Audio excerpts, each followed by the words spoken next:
we first started the pita chip company. It was day and night, and there's friends around, and they're inviting you to do things. And you're like, I have to pull bread, and I have to season, I have to bake, I have to do, and if you want to see me or any of the people that were with the company, then that's when friends and family and everybody would come. My mom is an African woman. She lives in Nigeria. She's run her own business for over 30 years.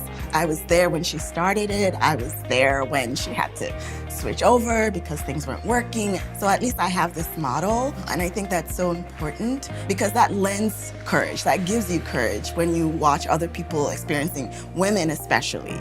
I had other interests, but it always led back to food, this dessert making, this making people happy. And then a couple of years ago, I had this idea of this concept of taking my culture and putting that into the food, a more complete part of me to share with everyone. And I took a step back, and as I looked around the environment, I saw very little focus on women in the middle. So there was a lot of focus on women at the top, and we hear about it all the time. And there's a lot of focus as young women coming in, right? But no one's doing anything about the middle, mobilizing them, investing in them, developing them. My inspiration came from the one and only time in my life that I lost a job. I was devastated. And I look back on that now, and I think that is probably the best thing that ever happened to me. I got all kinds of experience on a startup operation.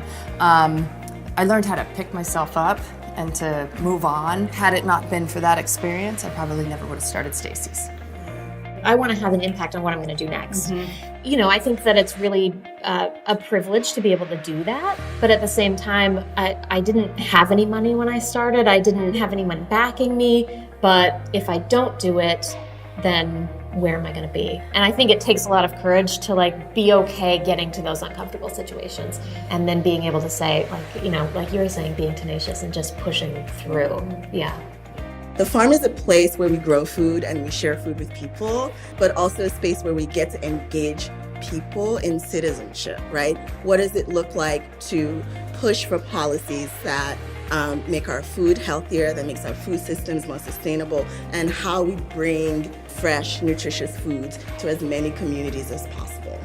So when I was trying to figure out a name for the company, a guy that I had never met but had worked at one of the firms that I had worked at sent me an email, and he said, "I don't know what you're doing now, but you were always such a luminary." And I looked it up. And I'm like, wow, role model, influencer, legend, heroine versus hero. And I thought that's the company. This is the myth about building a business, right? Oh, we gotta crush it. We're gonna crush it all the time. Why do we talk about business and then dominate it and kill it? Let's prop it up.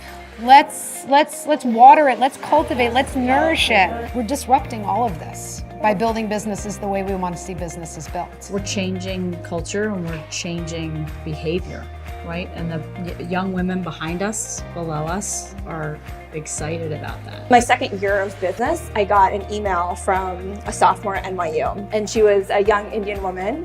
I'm getting emotional. She was just like, everything you're doing is what I want to be when I grow up. And that, to me, keeps me going.